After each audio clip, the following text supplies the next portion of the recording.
my previous video I showed you how to program tapping on a part. In this video I'd like to show you how to program both drilling and tapping. So on these four holes here we might want to Waterjet cut the hole and then drill it to make it more accurate, and then come back and tap it to add our thread.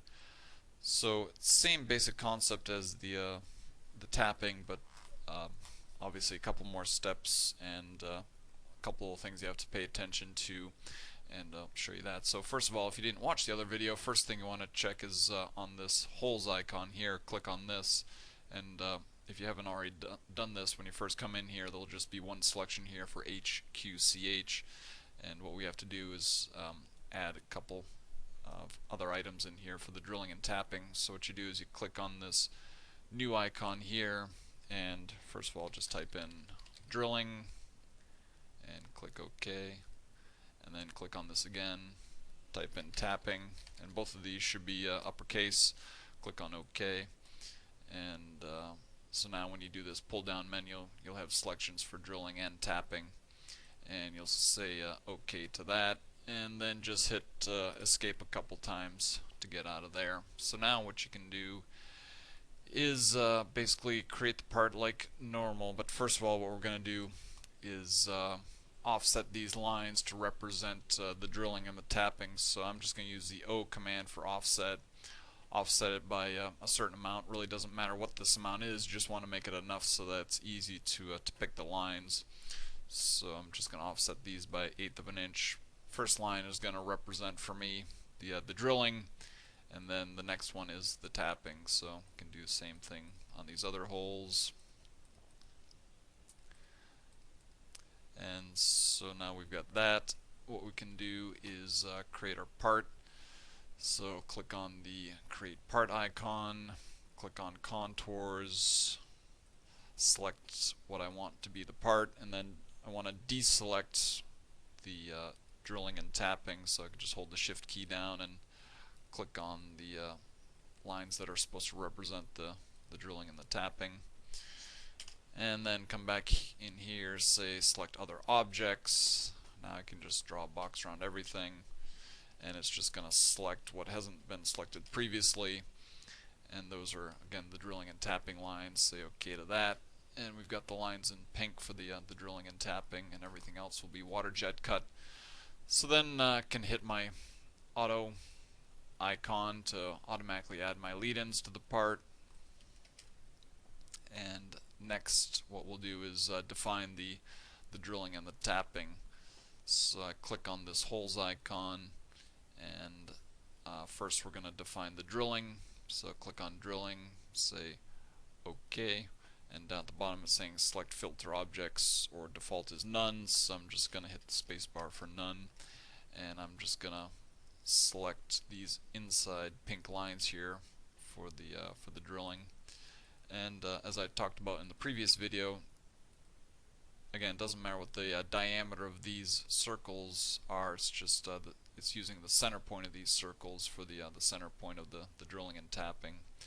So those are my four drilling commands, and now what we'll do is we'll click on this edit part icon, select the part, and so what we see here is if we click on each of these it shows the order in which the holes are going to be first Waterjet cut, so it does those four inside holes, and then right now it's going to the outside cut, and then it would come back and drill the four holes, but we don't want to drill before we've cut the outside contour. So what we'll do is we'll move these drilling commands up into the proper order after each hole. So we're going to Waterjet cut and then drill, Waterjet cut, drill.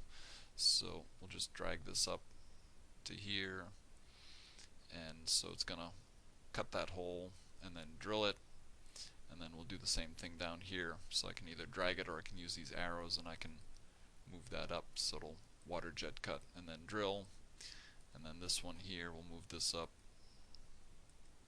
to there, we'll water cut and then drill, and then finally move that up. So we've got Waterjet cut, drill, cut, drill, cut, drill, cut, drill, and then it'll do the outside.